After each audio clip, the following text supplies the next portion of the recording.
welcome to What Is Your Pregame? My name is Sam Horn. We're going to bring you a show up close and personal with some of your favorite CEOs, celebrities, and athletes to find out who has the high-performance recipe for success. Here's what's coming up next. We stop by the Naval War College in Newport with Rear Admiral Daryl Walker. We go in the ring, bare-knuckle boxing, with the CEO, David Tetral, Boxer Cub Hawkins. What is my pregame? Take a look on Sam Horn Day. Sit back and relax, and here we go. All right, I'm Sam Horn. Welcome to our show today. We have a special guest, Rear Admiral Daryl Walker. How you doing? I'm great, Sam. Good morning. How are you? I'm all right. We're here in Newport. Beautiful view. Tell me, our show is about preparation, but it also is about the mental. Tell me, how do you start your day here? Oh, wow. What a great question. Sam, again, thanks for coming out and coming to Naval Station Newport, and more importantly, the Naval War College. I start my day out every day, usually with a workout. It's usually about 4:15 to 4:30. I'm leaving the house, and I'm heading over to the gym, and I get after it for about a good hour and a half. So that's usually how I start my day. That gets me mentally prepared. It relaxes me, and then I know I have accomplished something for the day. So start the day off right with a little bit of workout. Is there a particular type of workout that is something that you use from when you used to actually be out there working compared to sitting on this nice desk right now? Sure, yeah. You know, as you get older, you change your workout throughout the years. I like doing high intensity workouts. I like running, so I usually get on the treadmill. Yeah, you're in great get about shape, four. buddy. I don't know about that.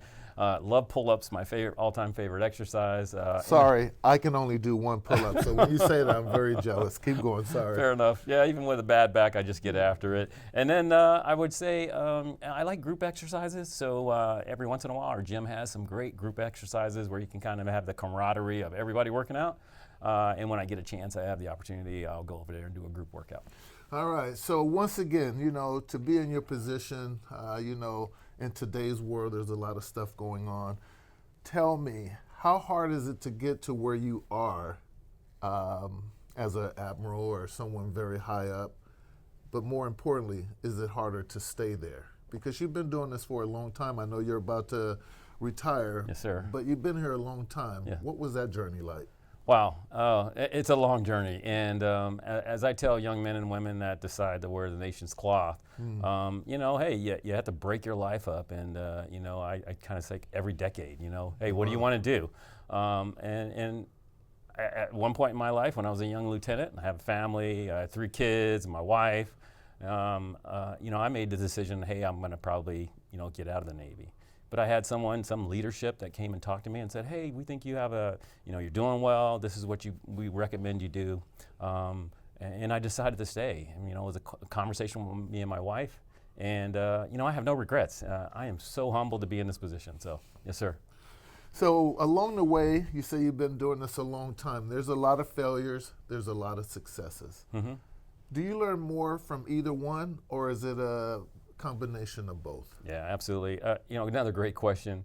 I learn a lot from both sides, but I think the true learning, say if you look over the course of your life, you think even bad coaches I think the ones that really stick with you are the ones that really made you feel important, and those who took the time to mentor you and talk to you and to really see how you are doing as an individual. You're not going to get everybody, right? Right. But I learn more from those positive interactions, right? Because we take those positive interactions and then we produce those, and then we tell people to be more positive. So it's to me, it's lifelong learning. Once again, as a leader, what are some of the true attributes that you have to show to your people? Because I know it's just like being a coach. Mm-hmm. You got your favorites. Yes. You got your people who you depend on more than others. How is it for you in that regards? As a leader, and when you're junior and you're just a division officer, meaning you have a smaller group. Like you said, you have your starting 5 or your starting 9 for the baseball team. Right. but you also have people on the bench that also need your time, right? Right. And so, and in work centers and in commands, your goal is to try, because your all stars and your big ring winners, they're eventually going to leave. So if you haven't worked on the bench and given those people your time, then you kind of fail. To me, I feel I fail as a leader. So I would say, hey, try to give those folks that really need a little bit more encouragement, more of your time. Right? So do you lead by example? Absolutely, without a doubt. And Are you one of those guys that say, do as I say, but not as I do? Or do you lead by example, going, hey, this is the way absolutely. you do it? You have to do that, because that fundamentally, that's about trust. And people, if you're going to have that, do completely opposite of what you talk about, then your people are not going to trust you.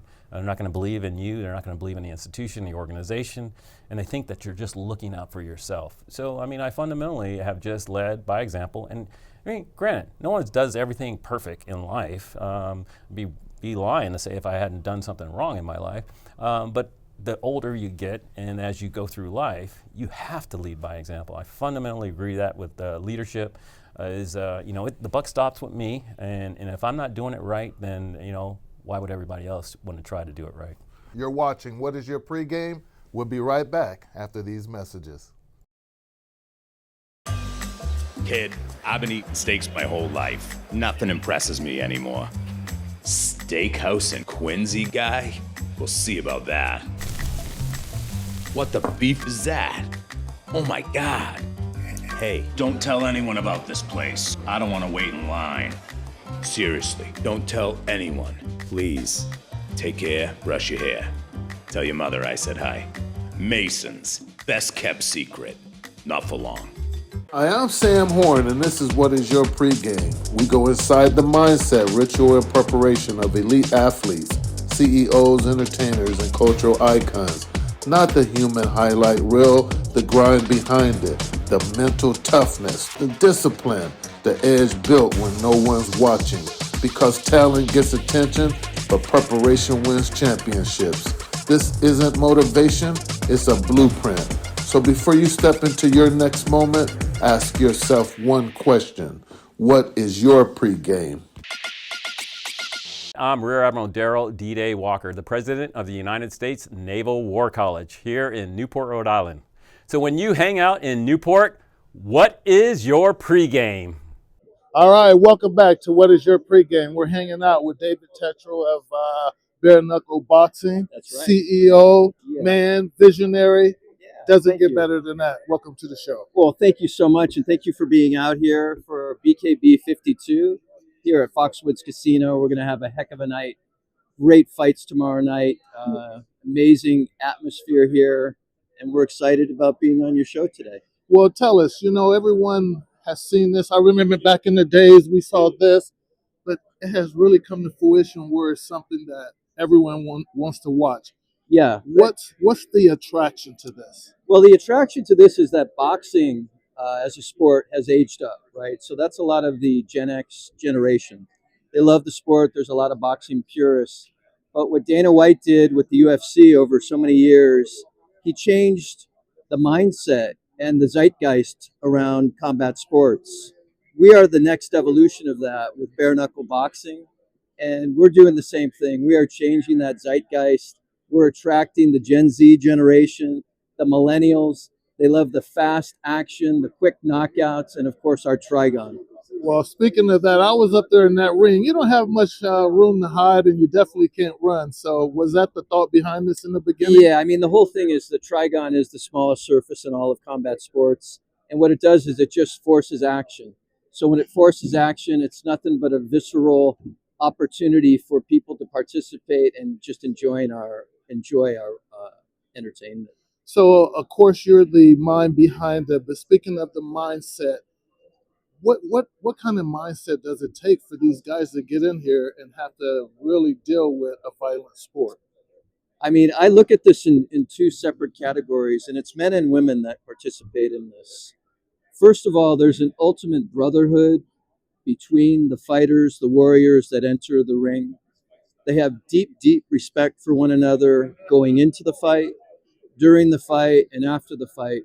but because it takes a very, very specific mindset for a fighter to be able to engage in battle with no gloves. And that gladiatorial nature of the sport is what drives all of the intrigue and the interest, the intensity, the authenticity is what really has our audiences going crazy for it. All right. Well, it's going to be a great night tomorrow night. Is there anything in particular you're looking for? Tomorrow night, that main event, Cub Hawkins and Jesse Rainian, is just going to be incredible, off the chart fight. David Tetrell, the CEO, the visionary of bare knuckle boxing. You're watching What Is Your Pregame? We'll be right back after these messages. Kid, I've been eating steaks my whole life. Nothing impresses me anymore. Steakhouse in Quincy guy? We'll see about that. What the beef is that? Oh my God. Hey, don't tell anyone about this place. I don't want to wait in line. Seriously, don't tell anyone. Please. Take care, brush your hair. Tell your mother I said hi. Mason's, best kept secret. Not for long. Hi, I'm Victoria Conti, and I'm here for the Fan of the Week. They're taking the bases at Fenway, and we're out on the streets filming, looking for the next fan with a great pregame story.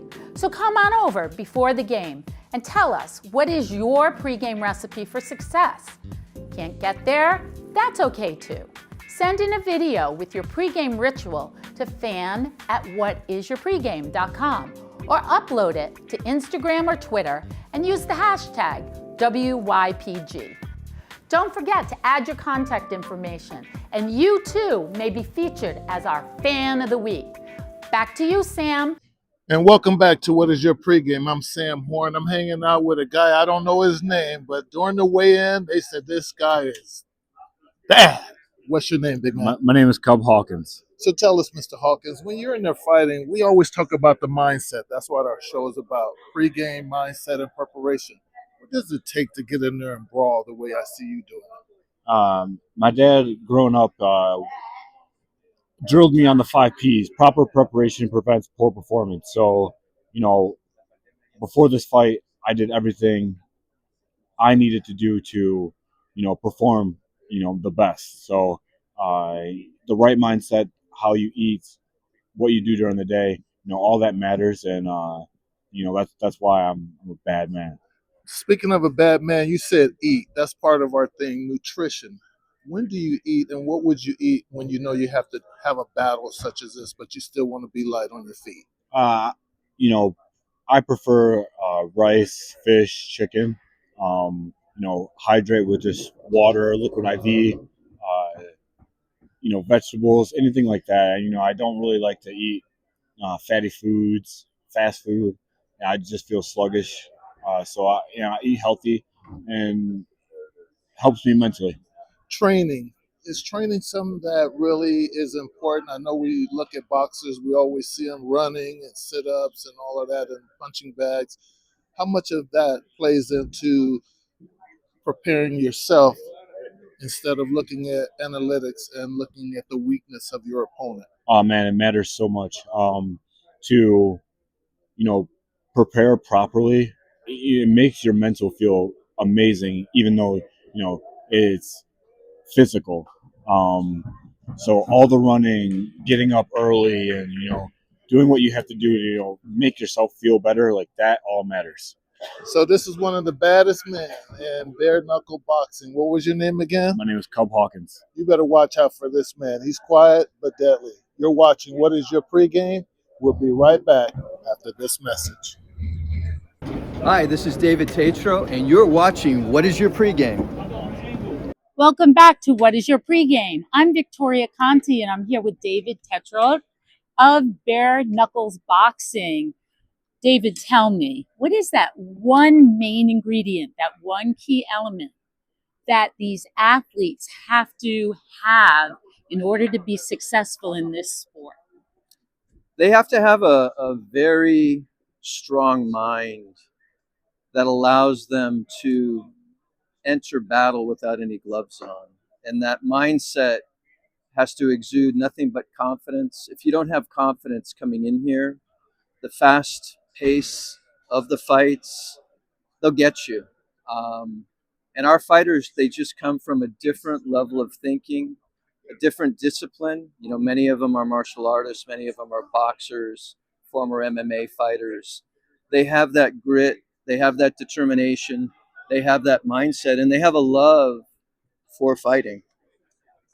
So if you want to see some athletes with some serious mindset and focus, come and watch. Bare knuckle boxing, BKB, baby. It's Sam Horn Day here at Fenway Park. It's showtime. What's going on? So, yeah, 6:15. Yeah. I need to grab you and bring you down to the field. Okay. Thank you, Jackie. Appreciate that very much. Reminiscing about the day when I was in uniform. Say it nice and loud for us. It's Sam Horn Day. What is your pregame? Yeah. Fans were calling my name. How's everything? You looking good as usual. You ready? You flaming today? You flaming out there today? I gotta grab these two. Okay, do that. On your last swing. Where you golfing at? Different places. You know I'm a golf for or whatever.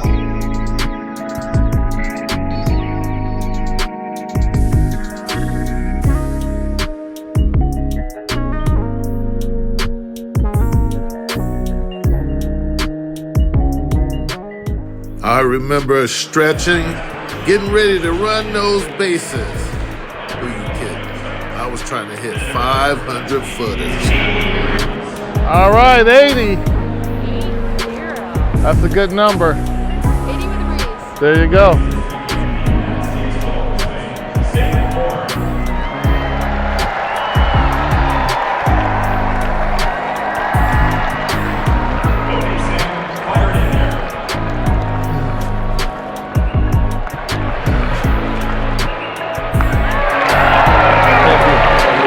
Thank you, man. Good to see you. All right. Keep going, baby. All right. Thank you.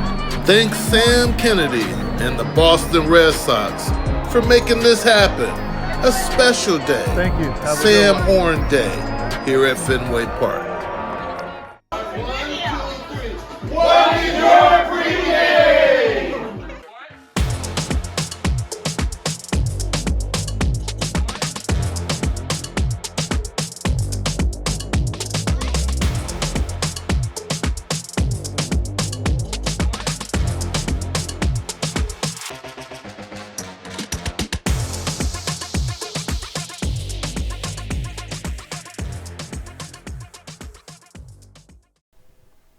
That's a wrap.